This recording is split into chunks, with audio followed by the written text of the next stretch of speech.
किल्ल्यावर यायला. तेवढ्या पायऱ्या चढून यायचं म्हटलं ना तर 2 तास कमी पडतात किल्ल्यावर यायला. गडाचा वरचा पठारी भाग किती एकरामध्ये माहिती का? 100 एकरामध्ये. आणि 100 एकर या किल्ल्याला सगळीकडे फिरायचं म्हटलं ना अख्खा दिवस कमी पडतो. एवढा मोठा किल्ला बघा मुलांनो. रायगडाच्या अवतीभोवती पसरलेत उंच तुम्ही रोपे तुमच्या डोंगर रांगा बघत होतात. त्या रांगेला कोणत्या रांगा म्हणतात माहिती का? सह्याद्री पर्वत.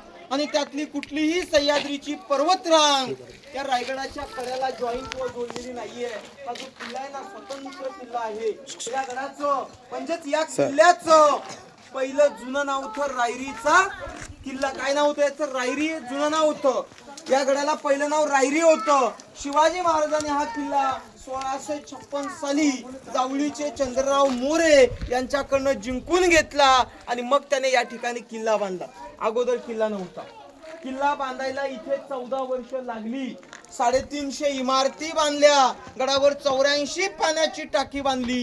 गडावर 11 तलाव बांधून घेतली. तुम्हाला प्रश्न पडेल पाण्याची बाटली आणताना थकले असणार या पायऱ्यांतून. थकले की नाही? प्रश्न असा आहे की पाहिलीत ना ते कॉटेज आहेत एमटीडीसीचे, ते काय शिवकालीन बांधकाम नाहीये.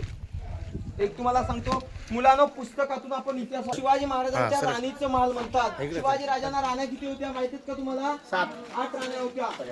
कारण हिंदू धर्मात आपल्या 8 लग्न करण्याची पद्धत नव्हती, आजही नाहीये. महाराजांची त्या काळी 8 लग्न झाली होती. आणि ती लग्न का करावी लागली होती माहिती का? महाराजांनी 8 लग्न स्वराज्य वाढविण्यासाठी केली होती, साम्राज्य मोठं करण्यासाठी केली होती. त्यांच्या राण्यांची नावं बघा: सईबाई, स्वैराबाई, काशीबाई, पुतळाबाई, सगुणाबाई, सुवर्णाबाई, लक्ष्मीबाई, गुणवंत, अशा 8 राण्या महाराजांच्या. या राण्या 8 राण्यांपैकी रायगड किल्ल्यावर त्यांच्या सोबत 6 राण्या राहायच्या. हे बघा एका राणीचं घर पडलेलं आहे. असे 6 घर आहेत तिथे लाईन मध्ये. ते घराची ज्योती आहे का? ते दिसलं का? चौथळे, त्याला बेसमेंट म्हणतो. त्या काळी याच चौथळ्यावर 2 मजली इमारती उभ्या केल्या गेल्या होत्या. हे त्या काळचं राणीचं हॉल आणि ते मागचं बेडरूम आहे बघा. मग महाराजांना राण्या 8, किल्ल्यावर तर 6 आल्यात. मग 2 राण्या कुठे राहायच्या माहिती तुम्हाला? महाराजांची पट्ट राणी सईबाई ना, संभाजीराजांची आई, त्या राणीचं निधन राजगडावर झालं. जेव्हा महाराज रायगडावर राहायला आले तेव्हा त्यांची आई राजमाता जिजाऊ रायगडाच्या पायथ्याशी पाचाला राहायच्या. सासूबाईंची सेवा करायला त्या काळात एक राणी खाली तिचं पुतळाबाई. मग गडावर किती राण्या राहतील? 6. त्यांचे ते 6 महाल, ते राणीचा हॉल आणि ते बेडरूम.